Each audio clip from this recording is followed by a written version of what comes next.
The Christian faith has grown in 2,000 years from a single teacher, Jesus of Nazareth, and a small group of Jewish disciples, to 2 billion individuals worldwide, members of some 250 different denominations, representing about 1/3 of the world's population.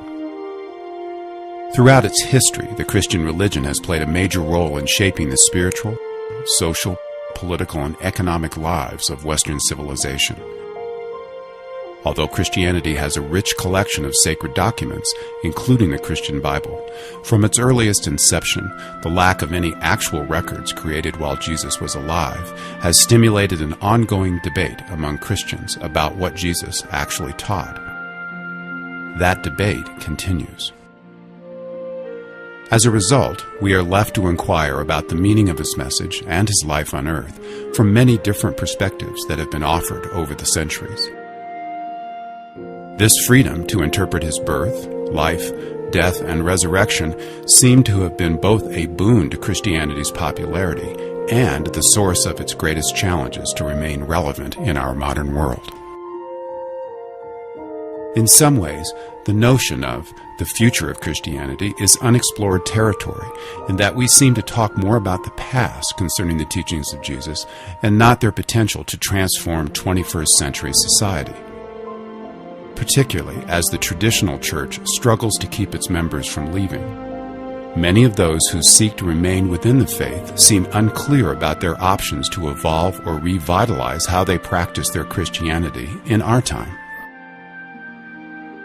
In the next hour and a half, 2 extraordinary teachers and writers, Father Tomas Kitting and philosopher and best-selling author Ken Uilber, will give us their unique perspectives on Christianity and its potential to become a transformative force in our world.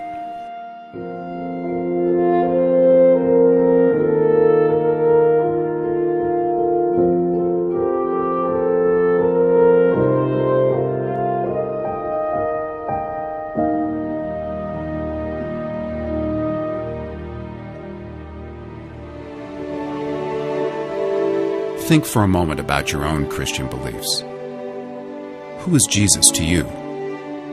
What is your relationship with something larger than yourself? Do you believe the biblical writings are the literal Word of God, or scholarly stories that contain important teachings to guide us? How can these seemingly contradictory views all be a part of a genuine Christian faith? We are going to share with you a unique map that contains clues to unraveling these contradictions.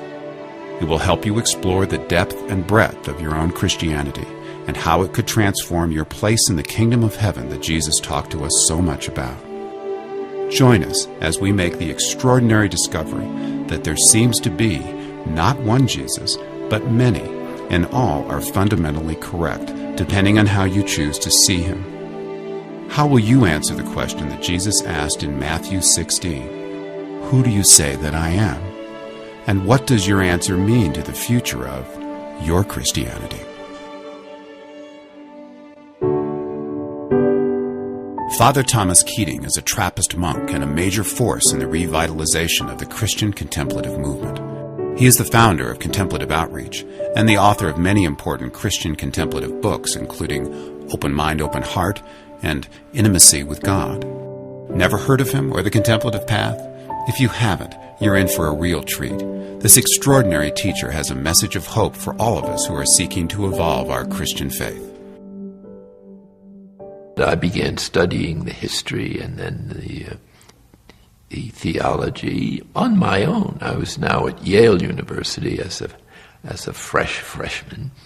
So instead of doing my studies, I spent all the time studying eventually the mystics, and so I started going to church a lot, hang out with the elderly ladies, circulating the side altars and going to novenas. In other words, I opened up to the whole schema without necessarily making a judgment about what devotion or this or that. I just took it all in because I was in a milieu that had no supports for a spiritual journey or even deep reflection on life itself.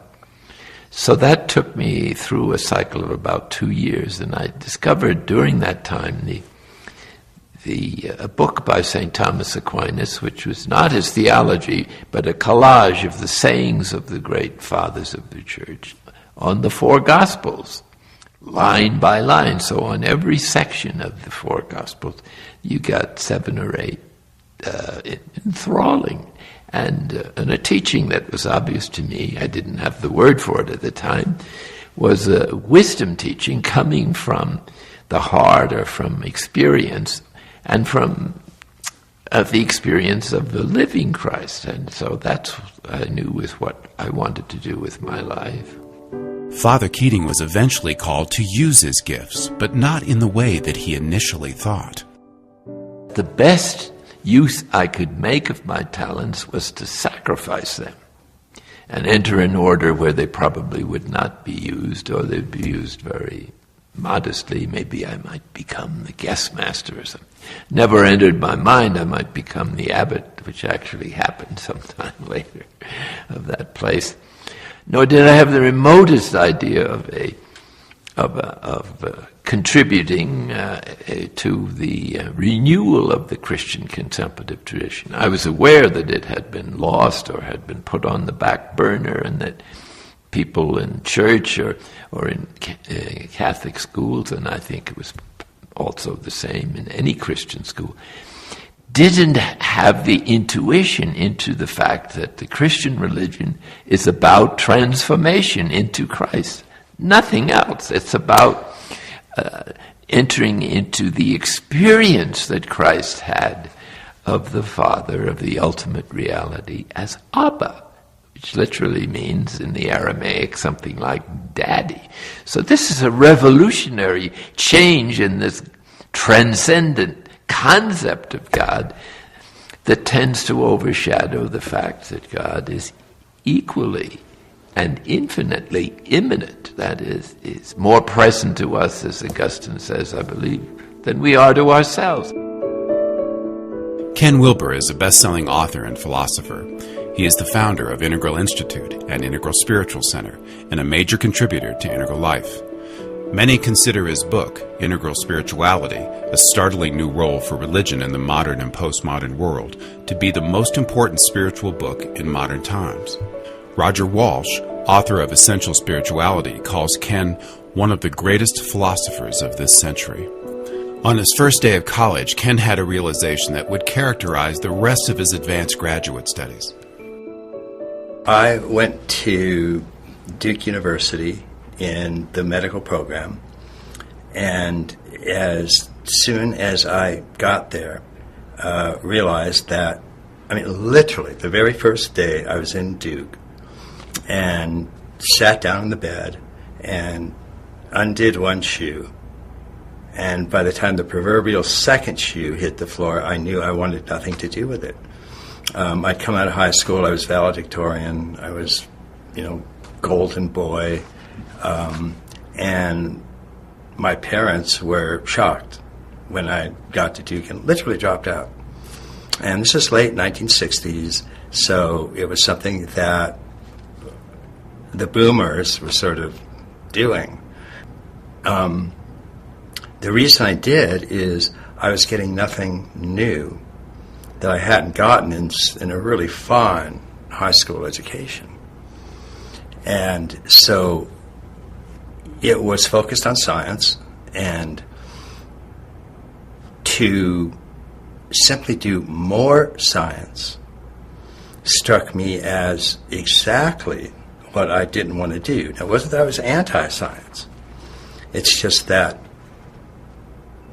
science was not answering the questions I wanted answered. As Ken explored his questions about the nature of ultimate reality, he was drawn to contemplative practices in the East and the West. These were psychotechnologies that made the claim that they could bring one face to face with God. What was starting to come in the late 60s was the contemplative traditions. And although there were particularly stemming from the East, there were plenty of contemplative traditions in the West. St. John of the Cross, St. Teresa of Avila, Meister Eckhart, the Victorine mystics, Cloud of Unknowing, St. Dionysius, Pseudo-Areopagitai. There was a whole rich lineage of contemplative practices in the West. And it was the contemplative practices, East and West, that caught me up, because they were something entirely different from learning the myth and believing the myth as a sort of narrative structure that is created for you, and you say, yes, I believe that Jesus was born of a Virgin Mary, and et cetera, et cetera. These were practices. They were actually psychotechnologies of awakening consciousness to an identity with the Christ principle itself.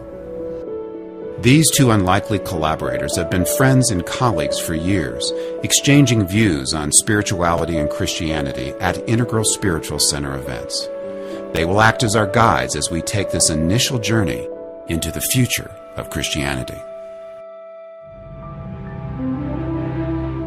One of the things that Western psychology has added to the cultural conversation is to look at individuals from birth and track the differences in their capabilities from infancy to childhood, to adolescence, to adults and older.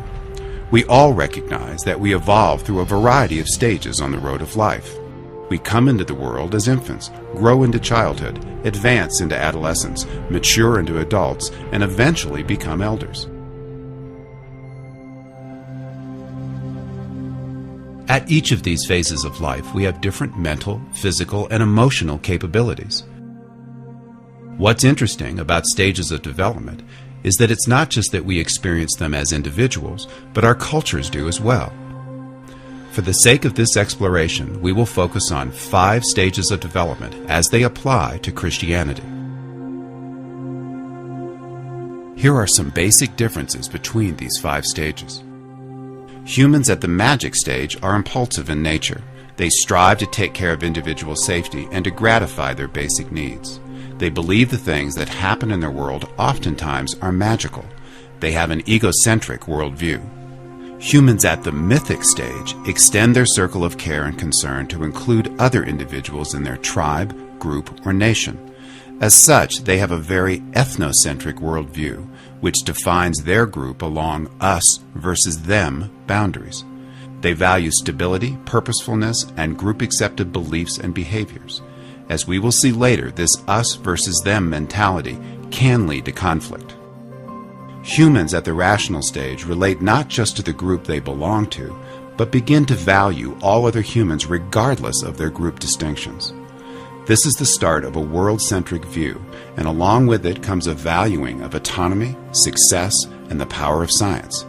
As they expand their perspectives to include many possible versions of what is right, they still believe that one system fits all situations, or that one way can be judged as most right. Humans at the pluralistic stage begin to recognize the true diversity in the world, different backgrounds and situations. Here we find an expanded world-centric outlook that values diversity, equality, and different interpretations of different people. There is a tolerance of multiple truths and a belief that there are many paths to salvation. Humans at the integral stage recognize for the first time that all previous stages of development make an important contribution to who we are as a culture, and that all individuals have the ability to progress through these stages of development in the course of their evolution. People at this stage are keenly aware of the interplay of awareness, thought, action, and effect, and they value personal and cultural transformation. If for the moment you accept this basic concept of stages of development, isn't it possible that each of these stages would have a different interpretation of Christianity in the world? Let's see how this unfolds as Ken Uilber explores who Jesus becomes at each of these 5 stages of development, and how the Christianity that Jesus is connected to at each stage shows up differently in the world. At magic, Jesus is viewed as the source of personal miracles. So it's not water into wine, loaves, fishes, and so on, but it is also a miraculous cure of any illness I have. It's petitionary prayer. It's getting me, myself, what I want, And this is, of course, egocentric magic. As I move to the mythic, there's the thrill of finding an everlasting, unchanging truth. That I finally know exactly what's true. There's one and only one truth, and that can be found in the Bible, which is the Word of God, the absolute literal truth of God. And Moses really did part the Red Sea, and everything the Bible says is literally and absolutely true, including that Jesus is the only begotten Son of God. It's a very fundamentalistic approach. So if I'm at this stage and I find Jesus, then I'm finding a fundamental truth that is unshakable and gives me a source of absolute strength and calm and peace, because I have all the answers, and that is what I'm looking for. The next is, if we move on and move from ethnocentric myth to world-centric rational, Jesus is looked upon here as a humanistic world teacher. He's not the only teacher. He's one among other teachers, but he is the one that's the best for me. That's an extremely important developmental divide, because it marks the difference between ethnocentric, I have the only path, only those who believe in Jesus can be saved, only those who believe in Buddha can be saved, only those who believe in Krishna can be saved, to a world-centric understanding that there are many enlightened world teachers, but the one that I'm following happens to be the best one for me.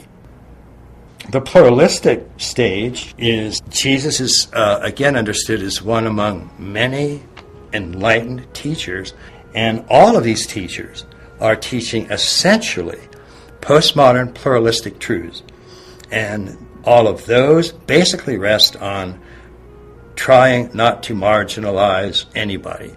So it's an attempt at inclusiveness, an attempt at tolerance, and even though the truths taught by these teachers are open, and by Jesus, are open to interpretation, different interpretation by different parts of the world, all of these interpretations can offer salvation if they're adopted in a sincere and genuine fashion.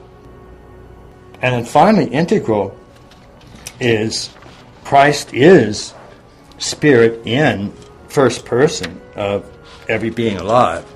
It's Christ viewed as I amness, as the deep fundamental source that is not only ever present and present in every human and sentient being, but is the ground of integrating all essential and profound truths. And so Christ becomes a truly integrated consciousness, and is recognized as the part of the leading edge of evolution itself. And this is something that integral theory maintains, is that evolution is continuing, spirit is continuing, it's evolving, it's unfolding, and to take up an integral stance to this is to look at all of these various factors, take them all into account, and then move forward from there. The fact that each of these stages of development has a different view of Jesus is a revolutionary method of unpacking how Christianity shows up as a wide variety of very different perspectives in the world. But what value does it hold for individuals who are looking to evolve their Christian faith to the next level? Having a map that this is the normal development, however individualized it is, and it is very individual. There are as many spiritual paths as there are people. And that's why general instruction is only a reassurance or a help. And every now and then there's some new exceptions or nuances or refinements that maybe hasn't been present yet in the tradition in a way that can be articulated. So psychology provides a tool or a way to articulate states and stages of consciousness that we just didn't have before, and to see a certain order in them, although it's not an absolute order. And it's very consoling for people if they can have their experience validated. If you can no longer validate your experience of Jesus in the teachings of the traditional church, but don't want to leave the faith, what are the implications of all of this for you? What do stages of development have to do with whatever crisis of faith you are having? What gets better understood as you look at your spiritual line of development that can suggest ways for you to find a new center of gravity within Christianity? Part of what causes a crisis of faith is individuals have taken their spiritual understanding up to the mythic level of development in the spiritual intelligence line. And being stuck there, they are, of course, going to run into a huge crisis of faith if they continue to intellectually develop. If they go to college, if they just continue their life development. And so the single best recommendation for those individuals is to develop their spiritual intelligence from mythic to rational and start to move in that direction. Because most of the things that turn them off, most of the things that are causing a crisis in faith, are things that make their faith appear irrational. And the fact of the matter is, they are irrational.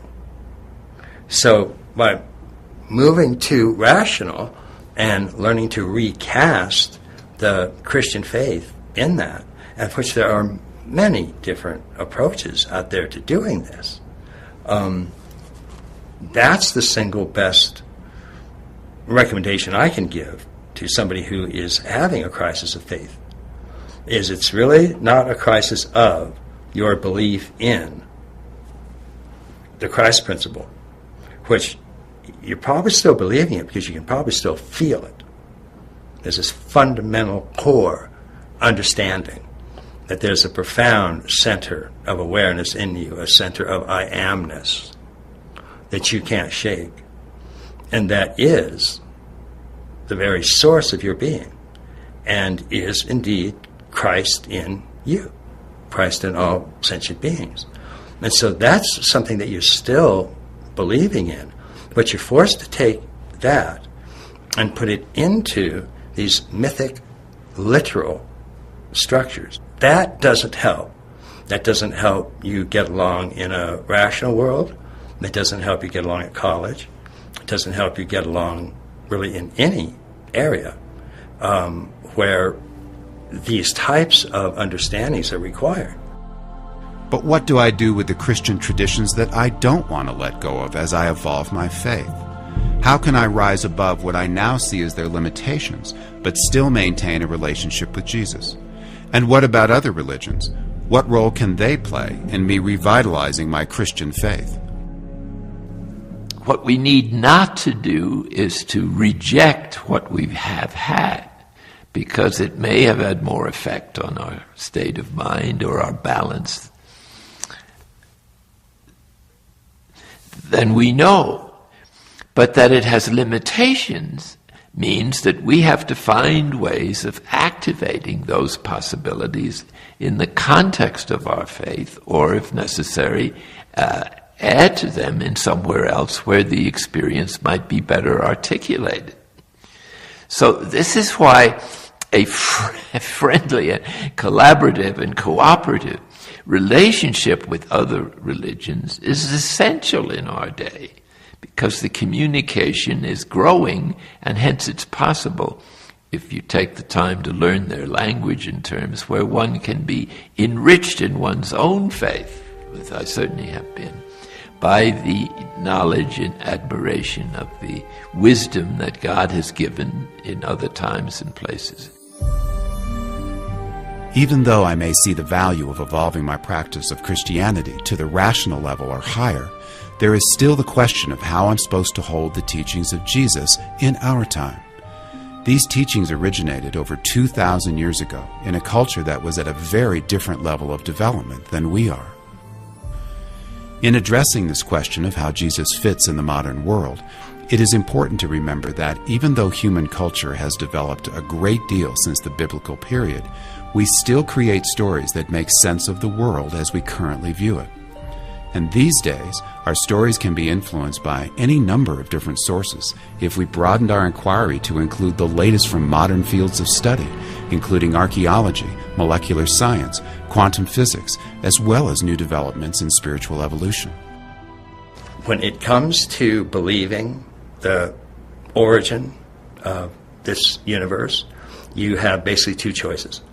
You can either say, when somebody asks, where does this universe come from? You can say, well, I don't know. It just comes. It just shows up. And that's the philosophy of whoops.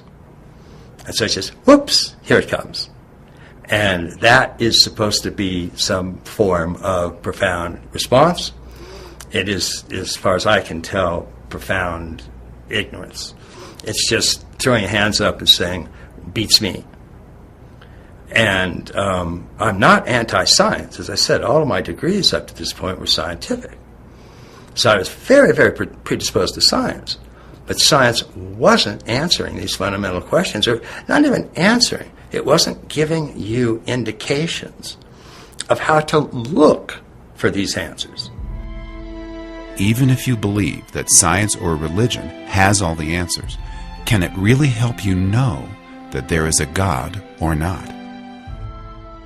In our time, science has become a kind of additional religion insofar as it's seeking the unknown and is generally humble in acknowledging its limitations. For instance, the more they know in science, genuine science, in many areas, the more they know they don't know. But that's very important information. So if science succeeds in doing that, it'll be a great service. For instance, we now just discovered 96% of the universe is dark matter, which nobody knows what it is. So that doesn't sound like world-shattering progress. But in another sense it is, because it's important to know what we don't know and a willingness to learn more. And so science has become a search for the unknown, the same as religion is, because religion doesn't know God either. It says no one can know God and live. We all have our stories that help us make meaning, and as we've seen, they can be informed by a number of sources. Scientific knowledge and religious teachings are just two of the most prominent ones in our present culture. But what happens when these two heavyweights reside at different stages of development? What we really want is a way for Christianity to mesh with the modern and postmodern world. Because one of the biggest problems that we have and that we worry about is that if we look at the sort of evolutionary stages of development in worldviews that classically Gene Gebser first outlined them, go from archaic to magic to mythic to rational to pluralistic to integral and higher. The problem is that Christianity is too often stuck in the mythic layer of development. So it's gone from archaic to magic to mythic, and there it sort of got stuck. And then above that, rational is what occurred in the Western Enlightenment. And so the Western Enlightenment turned out to be not what it should have been, which is Christianity moving from mythic spiritual intelligence to rational spiritual intelligence. and science moving from a mythic understanding to a rational understanding. But instead what we saw was science move to rational, and religion stay stuck at mythic. And so that's a disaster, because then all around the world we have what I call this steam, the steel pressure cooker. And science is sort of on top, holding religion down. And that's not only not necessary, it's a catastrophe. And because science, remember, is dealing with relative truths. It's not dealing with ultimate truths. And so what should have been happening is every major level of development, archaic, magic, mythic, rational, pluralistic, integral plus, has a scientific understanding at its level and a religious understanding at its level. So way back down in the magic era, there were shamanic understandings of religion, which had their particular type of seeing the world, and was a particular religious type of organizing the world. But there was also science.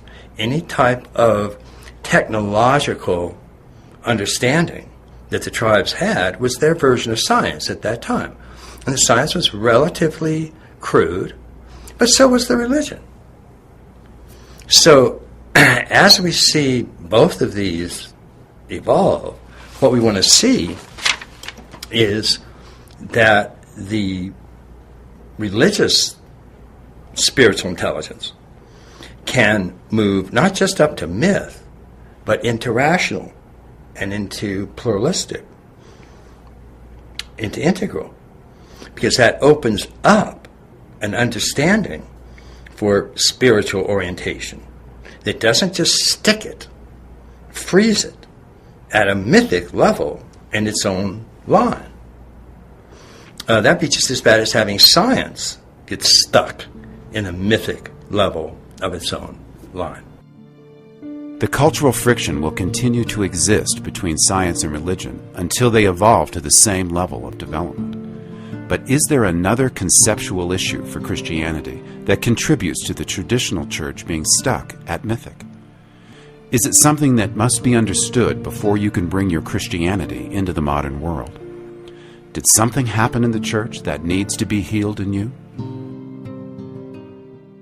Christianity in general, having been too preoccupied with the differences of doctrine, forgot to lead the Christian life, and in fact, the contemplative dimension was looked upon with some suspicion at times, because its language, mystical language, is the language of exaggeration.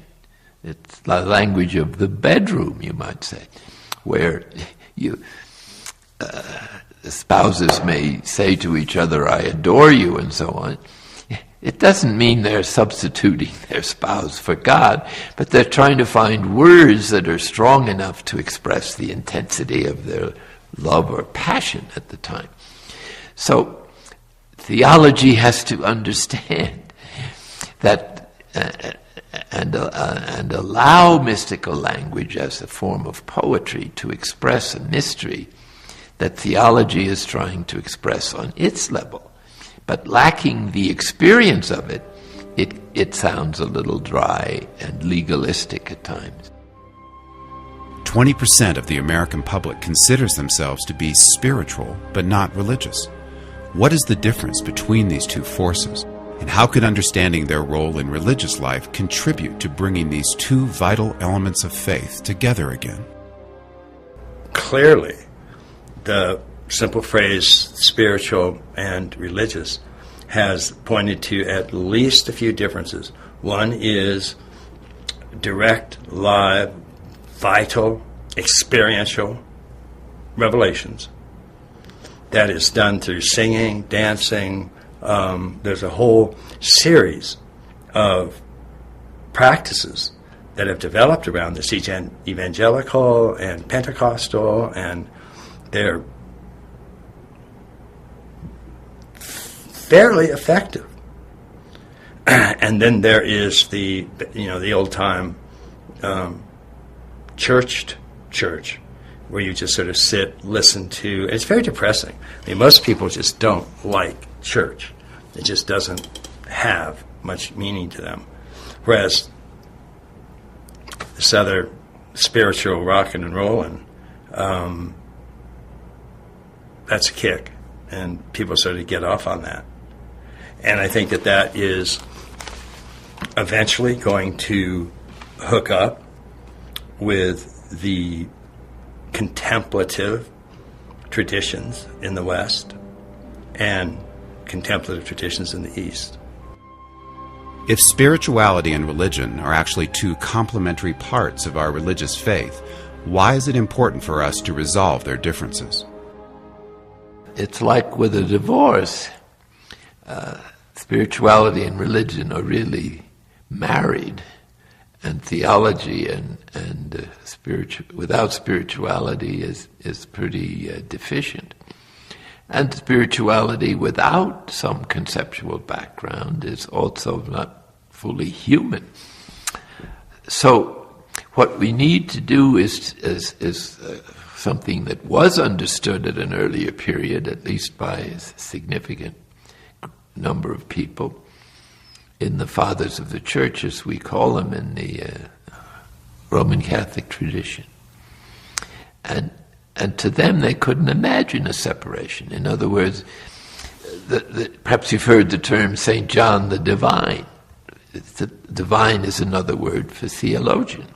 So a theologian without spirituality was not considered a theologian in those days. In other words, you had to have both the experience as well as the capacity to articulate it. So somewhere down the ages, these two got separated. In other words, it's like a couple who had a divorce. It was a happy marriage and very fruitful in spiritual children or in good, in true religious devotees, perhaps manifested in the religious movements of the early church and Middle Ages. So when you have a divorce, the people who suffer are usually the children the most. And so the whole of the people of God, so to speak, all of Christians have suffered and will continue to suffer until these two complementary and necessary connections are restored and they get back into bed together and share life. What many are experiencing is just the result of a situation where there was proper instruction, but not adequate practice to understand it, appreciate it, or to interiorize it. Now, when you have a big organization, there are 2 billion Christians around the world, it's pretty hard to organize anything but a fast food joint as far as the ritual goes. So the individual has to be influenced by people who do perceive the necessity of putting these two things together. If your parents can't do it, it's great help if your nurse, so to speak, can fill in where they can't in the way of affection or knowledge. But here the problem is that nobody knows where to go, and our own inner difficulties or ignorance or lack of knowledge as to how to proceed, or knowledge of the tradition as to how others succeeded, gives it an extreme poignancy for those who really want spirituality and who don't want to give up the good things they experienced in their religion, how to put these two together when much of the present presentation or ritual that they experience in church is not awakening their need for spirituality. You can witness the cultural confusion about religion and spirituality every day if you watch television or listen to talk radio. Why is it important for us as individuals to understand the problems this causes in our culture? What happened with the media is that it came into existence roughly with the Western Enlightenment. And the Western Enlightenment itself came into existence roughly as an anti-religious move. And so we had the birth of liberal politics, and that liberal politics was dedicated to undermining, to having done with, to eradicate the religious forms at that time. I mentioned it a lot, but Voltaire's battle cry for the Western Enlightenment was, remember the cruelties. Remember the cruelties inflicted by the church on millions of human beings.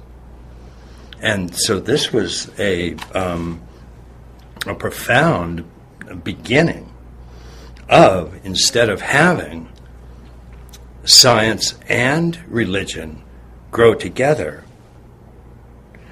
of having religion sealed off at mythic and science starting and moving up, keeping religion down, which is still an absolute disaster. The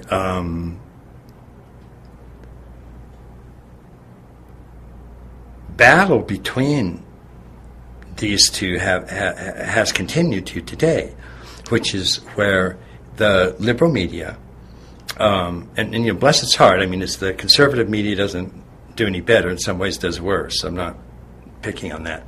But the liberal media has a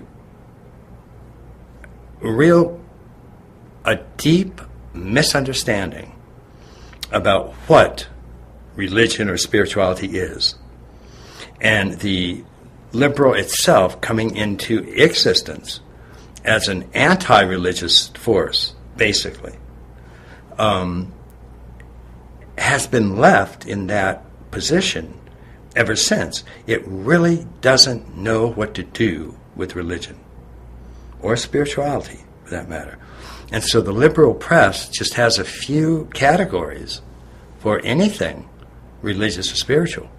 If you're displaying these kinds of impulses, then you are either a New Age nutcase or you're a fundamentalist nutcase. And that's about it. And so that is not too explanatory. That's not too helpful in terms of what the deeper and more profound aspects of religion can be.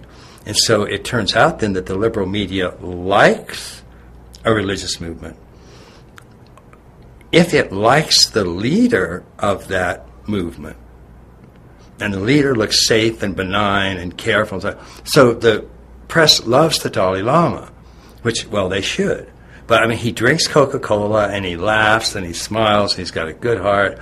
And he says, the essence of my religion is being kind to people, which is sweet, but categorically misleading. The essence of that religion is spending years in meditation. But that understanding really cripples what is going on in the world. And then because they lump together what the Dalai Lama is doing with what Pat Robertson is doing, or what Oral Robertson is doing, or what Al-Qaeda is doing, that for them it's just this religious thing is all one entity. And they have no real clear understanding of how to differentiate it. Except, again, if they like the leader, then they sort of like the religion. If they don't like the leader, they don't like the religion. That is a catastrophe, in my opinion, because, as we were saying earlier, religion is two things, religion and spirituality. One is, it is the largest source of human suffering on the planet. And second case, it's the one great way to get out of suffering. I mean, the paths of great liberation, the contemplative core of the great spiritual traditions, is a way to transcend suffering, to get out of suffering, and to find the peace that surpasses understanding. And this has been the whole core of what the great liberation is all about. To have these things lumped together, to have what Father Tomас Kitting is doing lumped together with what Pat Robertson's doing, or to have Genpo Roshi lumped together with what Al-Qaeda is doing, is absolutely a travesty. It's complete, really disaster in terms of the culture, information at large. And so we're stuck with a mushing together of these spiritual approaches that makes it almost impossible to get them teased apart. And that's what's so really terrible about this approach. If evolving our faith requires some sort of contemplative spiritual practice, why is it that many in the Christian tradition don't know about the Christian contemplative path? Is it the greatest story never told? Christian contemplative heritage actually is rooted in a number of mystical passages in the Old Testament. There's plenty of witness there to this level of religious life in the prophets, and it's strewn throughout the Psalms, which is a book of various relationships with God and how these can be expressed in a poetic way. But when Christ comes along, it's clear that he's in the tradition of the prophets and the wisdom teachers, and so he has some things to say about prayer, and perhaps the most fundamental one is in Matthew 6:6, when he speaks of not just of the necessity of praying in private, but the necessity of entering one's inner room, as might be a good translation of the word. Because in his time, the Palestinian people didn't usually have a private room. They were lucky to have a roof over their head. So the passage goes like this: if you want to pray, and this raises immediately the question, what is prayer? What is the essence of prayer? And its essence is a relationship with the ultimate reality. Now, in advancing in the spiritual journey, reality itself can become the ultimate reality. In other words, God is reality, whatever it is, in a certain sense, in the sense of an enlightened faith which sees God as the source and present in everything that exists in virtue of his omnipresence. God is existence, said St. Thomas Aquinas, and therefore must be present in everything that exists. So to relate to this reality is what prayer is, and there are various ways of doing so, all the way from a very primitive and childish way of doing so to the highest form of enlightenment or mystical union. So this teaching is there from the beginning, but it takes a while to understand, and it takes certain steps of consciousness to climb up to realizing what Jesus is saying. That's why in the parables he usually ends them with the invitation, if you have ears, please hear, implying that he knew very well that most people weren't listening. Basically, we only hear what we're willing to hear, and we only hear well what we want to hear. So that the ways that the false self has of filtering out thoughts that is suggestions we'd just as soon disregard is amazing capacity. But anyway, the ultimate capacity is an addiction in which you're so busy feeling miserable you don't have time to think of God or anybody else.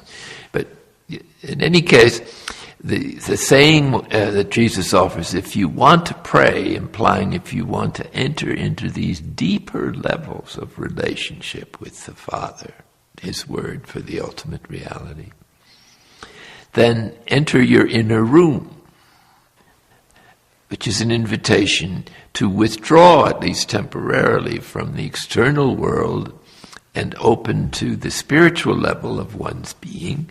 That may be a mystery to us. It is, actually, and some people don't even think they have one. And so it's an invitation to cultivate the spiritual level of our being, and the only way to do that is to stop temporarily focusing and being obsessed and dominated by the events or the words or the distractions or the work or the entertainment or the pursuit, the wild pursuit of our emotional programs for happiness that we think will bring us through gratification to what we're not experiencing otherwise. How do we enter into silence, and what does it help us with that can calm the overwhelming nature of our thoughts? There's really 3 stages of entering into interior silence.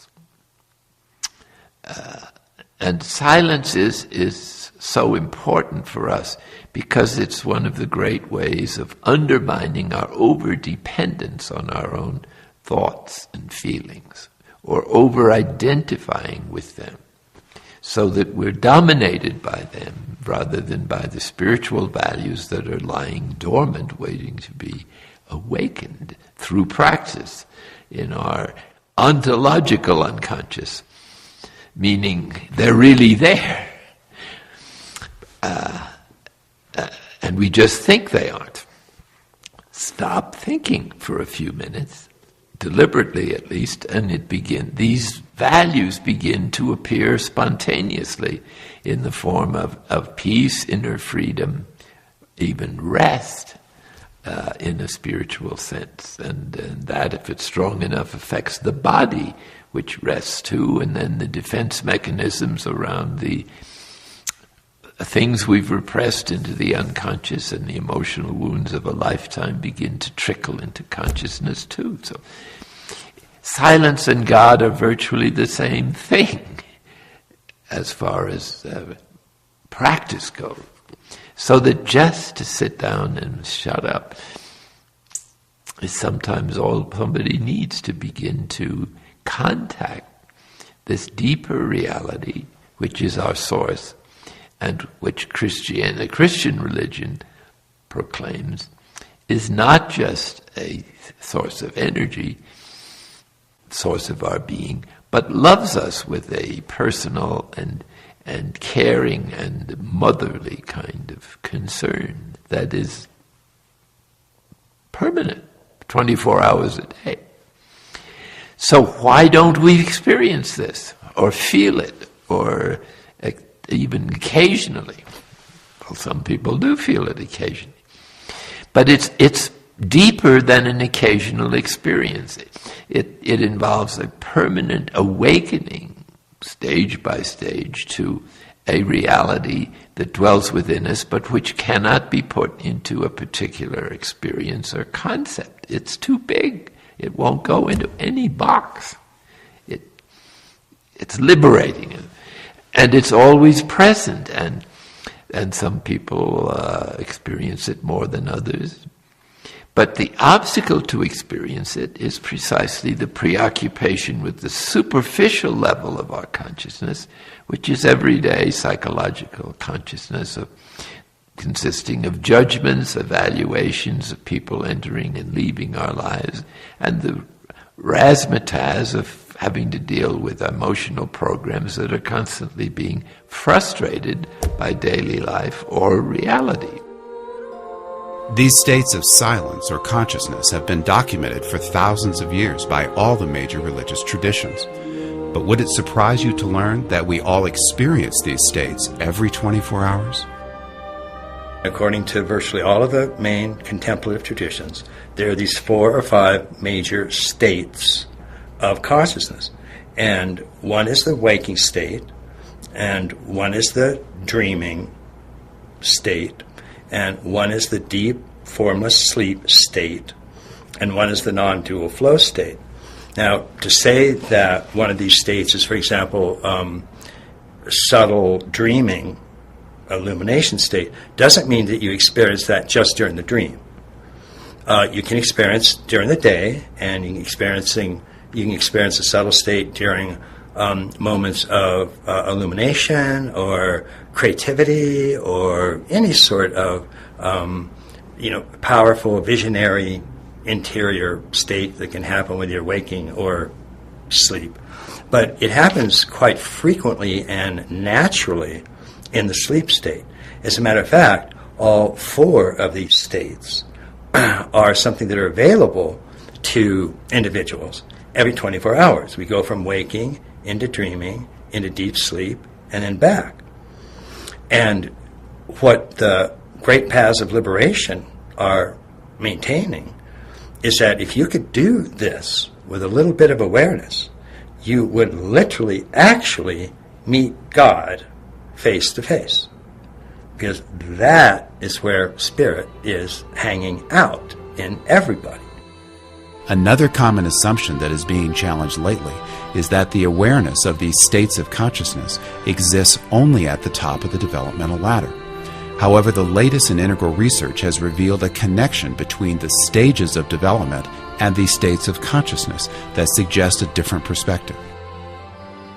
That realization can occur at any of those vertical structures of development.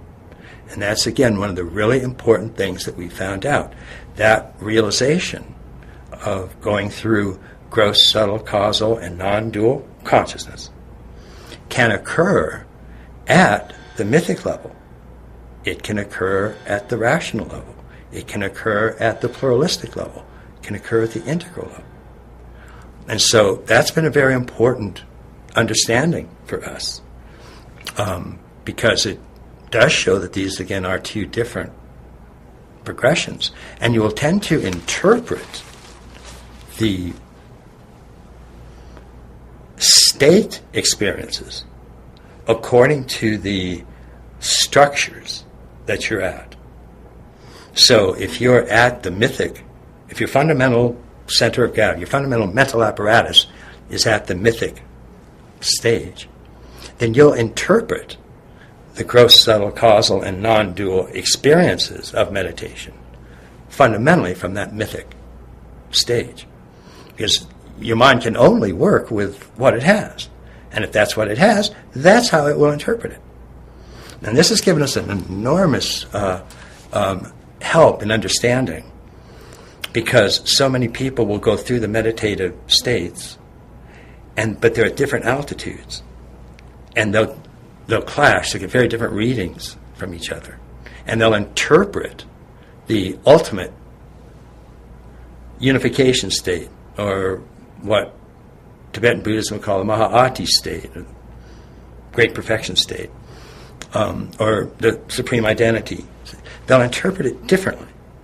And you have to see that they're interpreting it from the different level that they are themselves at. And so again, putting together these vertical levels, these horizontal states, gives us a way to understand growth and development in both of these really important areas.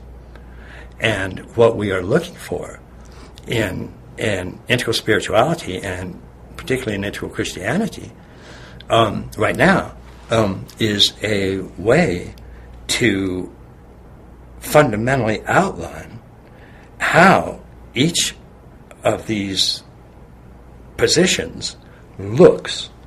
So what does it look like to be at the mythic stage and have gross, have subtle, have causal, have non-dual? What's it like to be at the rational stage and have gross, have subtle, have causal, have non-dual?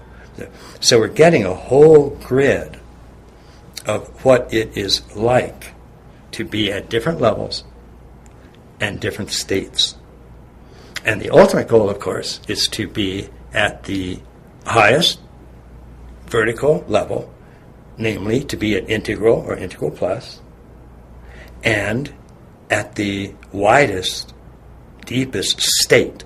So to be an integral and non-dual is the definition now of enlightenment. So we have both a horizontal enlightenment and a vertical enlightenment, and we want both now. So that's sort of upped the bar on what to consider as enlightenment. Because again, we know many people that can live in the now moment in depth just perfectly. But their vertical stage of development is pluralistic. And so they actually interpret ultimate reality as merely pluralistic terms, which shortchanges reality dramatically.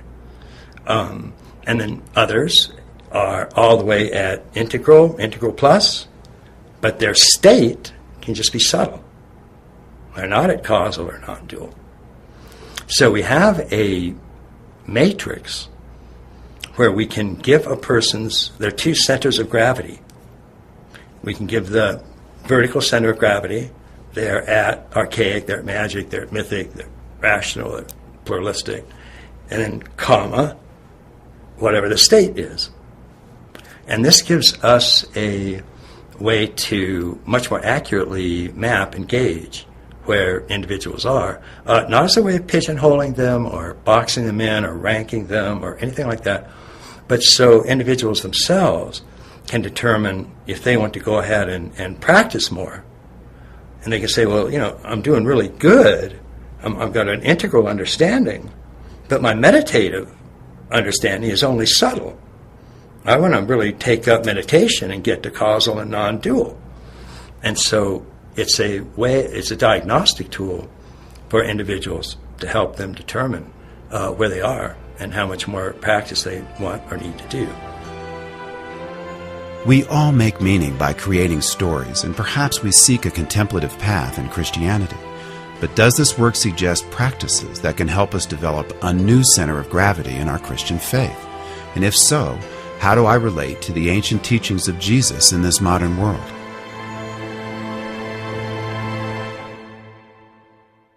Why should we now, with our level of scientific information, be interested in someone who spoke 2,000 years ago or longer? My answer would be, and it's only my idea, nothing more than that, is that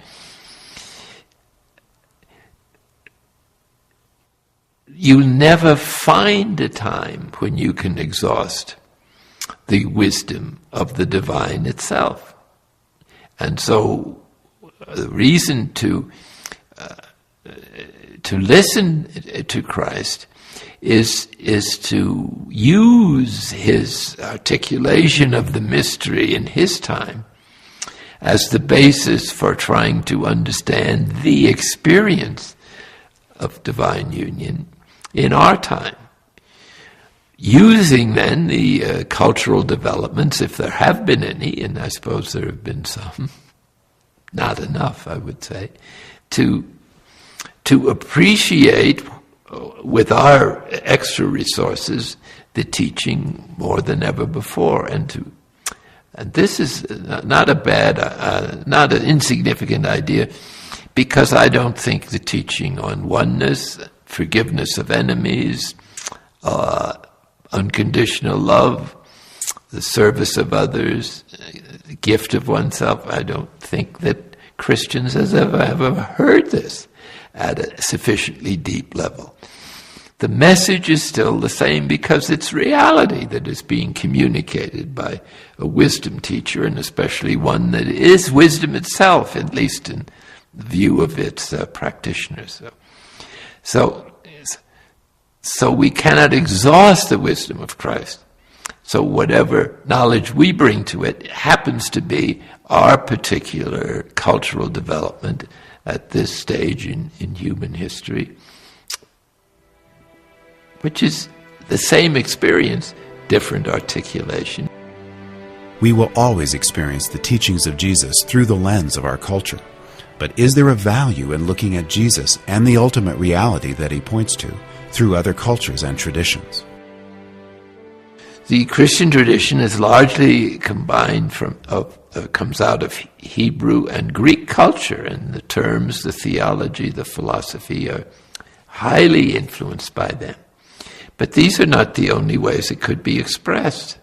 And this is what some of the great figures of the last century who tried to lead the Christian contemplative life inside a Hindu culture have said and contributed.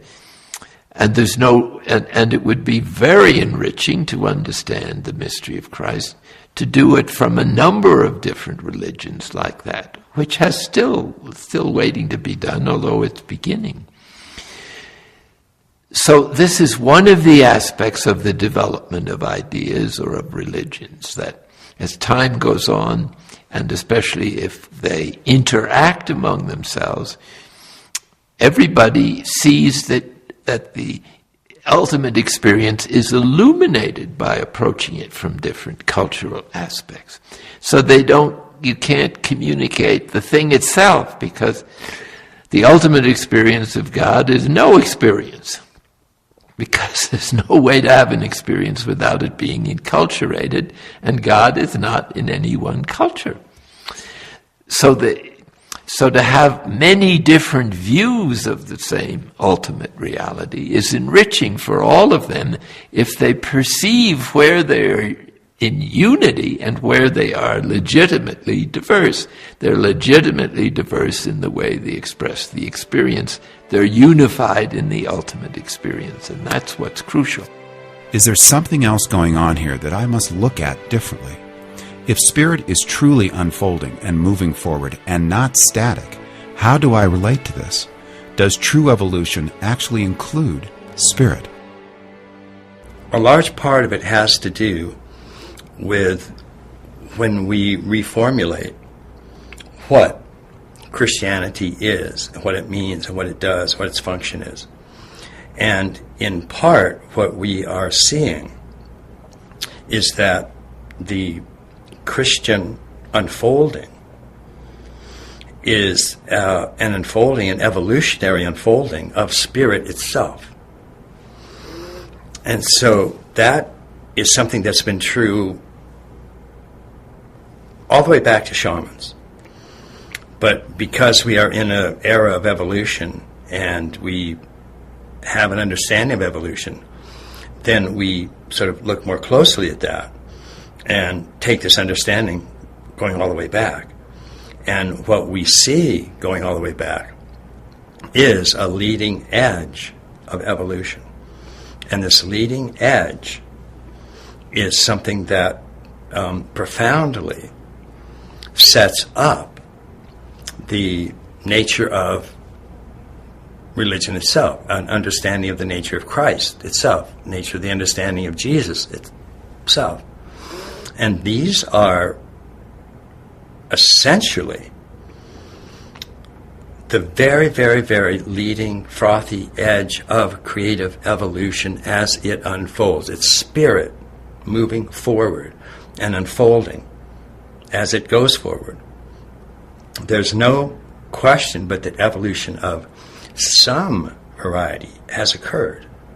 And even people like Huston Smith, who's a very dear friend of mine, acknowledges that evolution occurs. It's why does it occur? And that's where he disagrees with a scientific explanation of why evolution occurs. Incidentally, I agree with Huston Smith that the standard explanation of why it occurs, why evolution unfolds, why animal species get more involved, why ideas get more involved, why spirit gets more involved, cannot be explained by Jacques Monod's chance and necessity. And this is a constantly argued position, but it's, fundamentally inescapable. There are too many factors in evolution that cannot be explained by chance and necessity alone. And it's not to say that a lot can't be explained that way. It can. But much, much, much of it cannot. And that part that cannot be explained, the simplest, Occam's razor, scientific understanding of why it can't be explained traditionally, is that there is a simpler, more straightforward explanation of what's happening with evolution. And what's happening with evolution is that it is Spirit's own unfolding. The concept of the evolution of spirit is intriguing, but how do I shape my personal practice so that I can have some access to a direct experience of these states of consciousness? How do I find a place that honors this deeper work? The two great teachers in this world, as a structure, is example and silence. So these have to be present in seminaries, as well as the theology. What has happened is that seminaries as a whole have taken over the academic model of secular universities, which is excellent in the particular courses that are offered, and this takes up all the time. And so they come out with a great deal of knowledge, and they sometimes have a great deal of value, social justice information, or all of this is valuable, but someone who's going to be a leader in a Christian community has got to have this other dimension to really communicate the whole package. And until that is done, people in the pews are not going to hear much about it, and those who want spirituality are going to go elsewhere. It's that simple. And they are going elsewhere in great numbers. It often happens after they've benefited from another discipline to calm their anger and fears or whatever. They often feel a yearning to return to their Christian roots if they could do so, if they could find a place where the spirituality of contemplative prayer is honored. Perhaps you should say just a word that spirituality has many meanings in our culture, but the one I think we're talking about is the spirituality that comes from contemplation, by which I mean deep meditation, non-conceptual prayer that is might be called heartfulness in the Hebrew sense of the word, of combining both the mind and the heart and one's whole strength in that formula of the biblical vision together. And so now I'm just addressing one way of doing this. Now, lots of people are not going to wait for seminaries to come around. It looks like it's going to be a long wait. But it could change, because many are really trying. The problem is there's nobody to teach it. So these small groups of spiritual renewal, such as the Contemplative Outreach or the Christian World Community for Christian Meditation, they're dealing with volunteers all the time, and people who have a family and other business professions. Who's going to spend a semester or a whole year in a seminary to teach, the contemplative mode? And even among them, they haven't been in enough training themselves for them to do it, except certain people who have an opportunity to develop both academic expertise and this practical spirituality we're talking about.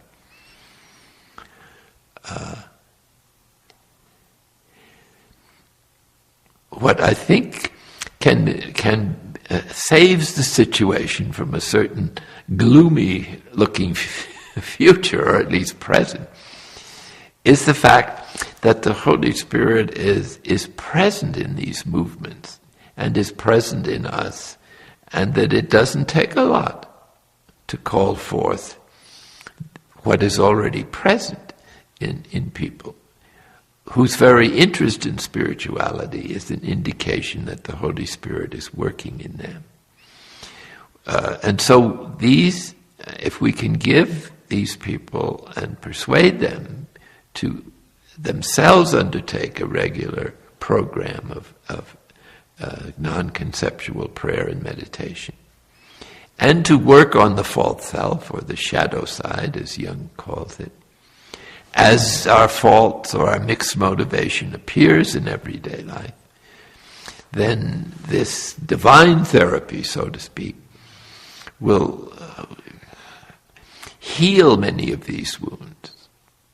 And just as contemplation tends to enable people to understand or practice or apply the principles or laws intelligently and in a mature way and in the light of the gospel, so it could help people to relax their indignation or their disappointment or their laments about not being able to find this teaching in the Christian scheme of things, or in other religions for that matter.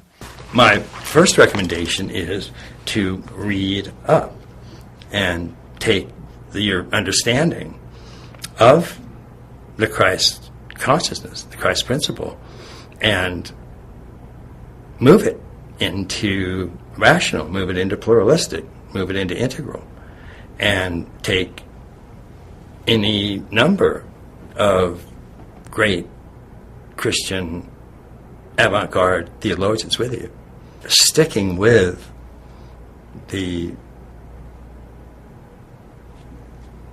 mythic narrative and the mythic interpretation of Jesus cripples Jesus. It narrows what you can read into him. It limits the power that you have in terms of who do you call me, and really cuts down on the nature of realization that you can have. So once again, we come to this question: do I really need to forget all that I value about my experience in the traditional Christian church? So one doesn't have to forget the tradition in order to renew it. But the tradition is not is static either, and to be really itself needs to adjust to circumstances that are important in a new culture, a new age. And this is what they all have done in varying degrees of success and time spans. But to keep up to date, especially in a global village that is developing in so many directions as fast as the human family is right now, you almost need a body of people and a convention or a conference or a think tank that some have tried to do so, but that is a kind of United Nations of religions, you might say, or a reunited body of applied spirituality or something like that.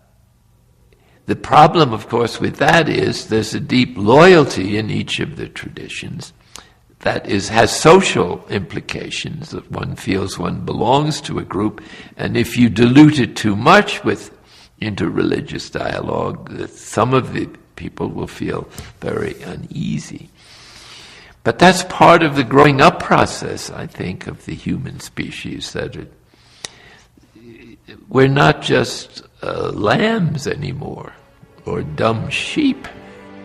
Is there one quality that underlies all I want to experience as I explore my Christian faith? Well, the common denominator is silence, because that silence is non-denominational. It's a need of our spiritual nature. It's a part of humanity, and as people get noisier and pace of the world gets faster, people, just to be human, are going to call for periods of silence and find silence almost like an ecstasy. Some people have never experienced one moment of it in this culture. So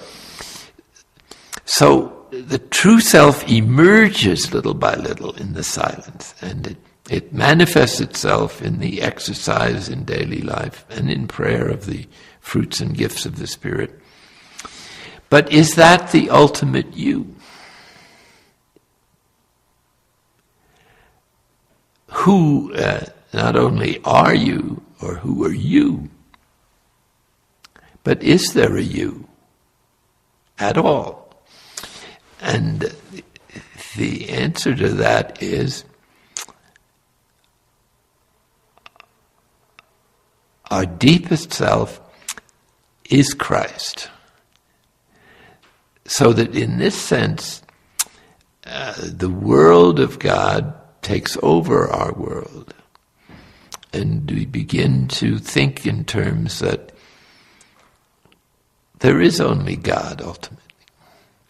There are other things, but there's no longer an attachment to them, or a sense that they are opposite of God or opposed to God, but manifest that, and especially humans are manifesting who God is, and at the same time providing the Trinity or God with the chance to experience what it's like to be human in each of us. In other words, it's a way that God can be equal in nothingness with us. Can Christianity actually become a part of transforming our 21st century culture?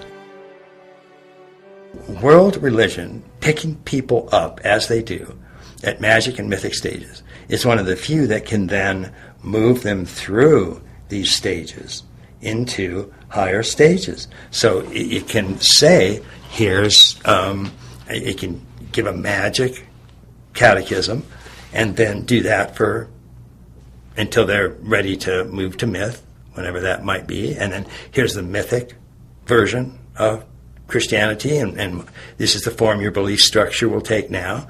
And then adolescence, here's a rational form of your faith, and here's the way you can believe in it now, and here's the way you can state it and argue it now.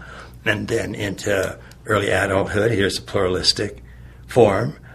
And so it can actually act as what I call a conveyor belt. It can actually move people through these stages of development. And I think that that's one of the most important things that has to happen, because everybody is born at square one. Everybody starts out with magical beliefs and mythical beliefs, and nobody escapes that. And so we either invent new myths entirely, or we use the ones we've already got. They're fine. And so having something like Christianity get on board with teaching conveyor belt and having the earlier stages be magic and mythic, which is particularly the mythic stage is the way Sunday school, for example, is just taught. But then move into rational and into pluralistic and into integral and actually take people with them. That would be, ideally, to me, what the world's religions like that would be doing. And then at any time the person wants to get serious about waking up, about discovering God, then they could turn right and take up meditation. And a combination of those two effects would be what I would see, hopefully, Christianity doing? So, conveyor belt on one hand, and then here's meditative state contemplation on the other, for when you might ever want that. And if they would do those two things, it would change the face of the world. A lot more than, the so-called new paradigm that we're getting and all of that. That's very little effect. But to have things like the Christian church actually introduce these things would be profound. Absolutely profound. Ultimately, what do I need to remember as I move forward with exploring my Christianity? It's really a question of seeing everyone as God, or as Christ, or as God in them, or as yourself, all of which is taught in the major scriptures. As Isaiah said, if you see a naked man, clothe him, and despise not your own flesh. So in some way, all flesh is the same, and everything is interconnected, interdependent. And so what we do to others, we're doing to ourselves. What we don't do for ourselves, we don't do for others. And all of their virtues are ours in a certain sense, but so are our vices theirs. So it's a great service to clean up our own act and to get over the compulsions and addictions of the false self as far as possible, in such a way as to put the consequent distress, discouragement, and despair even in ourselves, to overcome that by an invincible confidence in the higher power and the goodness both of God and of human nature.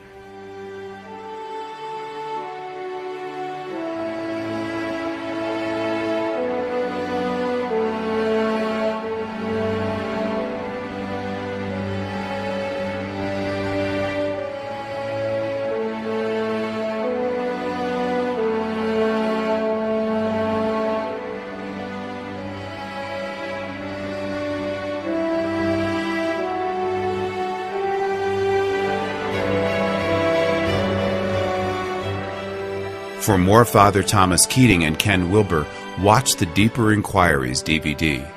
It includes Father Kitting's presentation on divine therapy and the extraordinary dialogue between Ken and Father Thomas on the differences between spirituality and religion. Join the conversation about the future of Christianity occurring now at integrallife.com. We have an active community and over 100 hours of media content on integral Christianity, spirituality, personal growth, and much more.